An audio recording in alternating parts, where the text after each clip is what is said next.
Hi guys, இன்றைக்கி நம்ம பார்க்க போகிற வீடியோ வீச்சு வலையில் மீன் பிடிக்க போகிறோம். இந்த வலையை சில இடத்துல விசிறு வலைன்னு சொல்லுவாங்க, சில இடத்துல வீச்சு வலைன்னு சொல்லுவாங்க.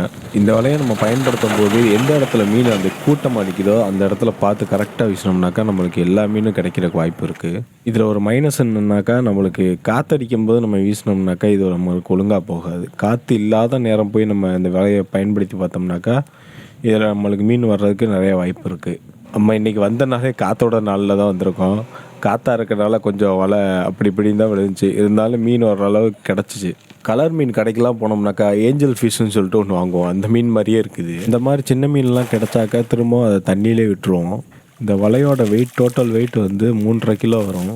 நம்ம தண்ணியிலலாம் இறங்காமல் நம்ம மீன் பிடிக்கணும், வலையில் நம்ம மீன் பிடிக்கணும்னு நினச்சாக்கா நம்ம இந்த வலை வாங்கலாம். இது நம்மளுக்கு கொஞ்சம் பெட்டராக இருக்கும்.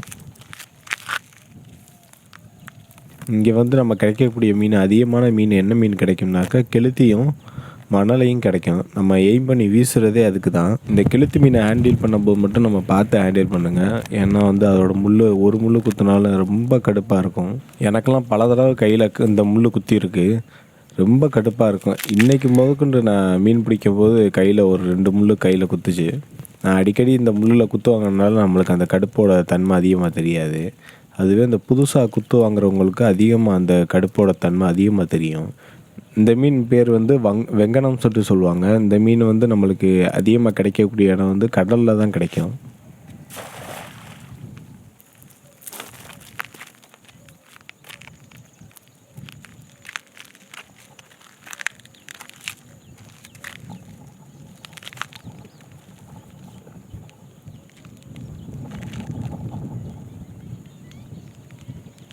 அதிகமாக மீனுக்கு வலை வீசும்போது வந்து நம்ம இந்த மீனுக்கு தான் வலை வீசுவோம். இந்த மீன் பேர் வந்து மணலை மீன் சொல்லுவாங்க.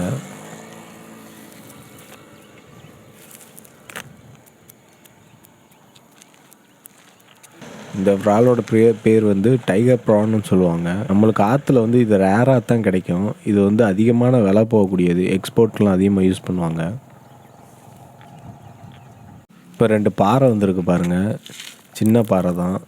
நம்மளுக்கு ரேராக தான் இப்போ வந்து ஆற்றுக்கு வந்து பாறை வர்றது வந்து ரேராக தான் வரும். அது மாதிரி ரொம்ப பெருசாகவும் வராது. இந்த சைஸில் நம்மளுக்கு கிடைக்கும்.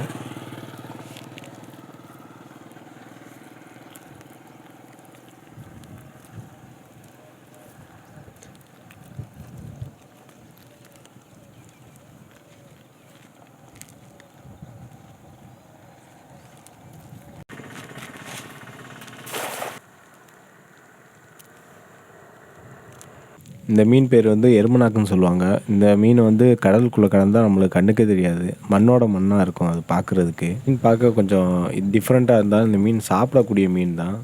நிறைய பேர் பார்க்குறதுக்கு அது ஒரு மாதிரி டிஃப்ரெண்ட்டாக இருக்குன்னு சொல்லிட்டு வாங்கி சாப்பிட மாட்டாங்க. வாங்கி சாப்பிட்டு பாருங்கள், நல்ல டேஸ்ட்டான மீன் அது.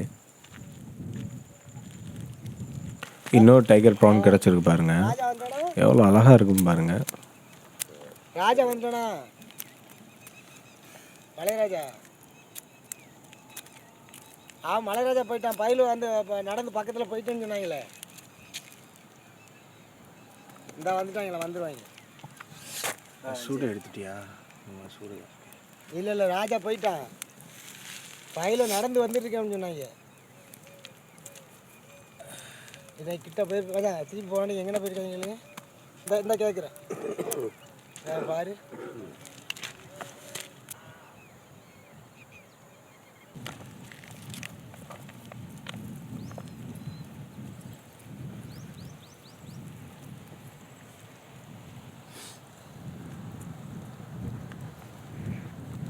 இன்றைக்கி நம்ம வலையில் கிடச்ச மீனுங்க இது பூராமல் 1.5 கிலோ கிட்ட தேரும் கரெக்டாக.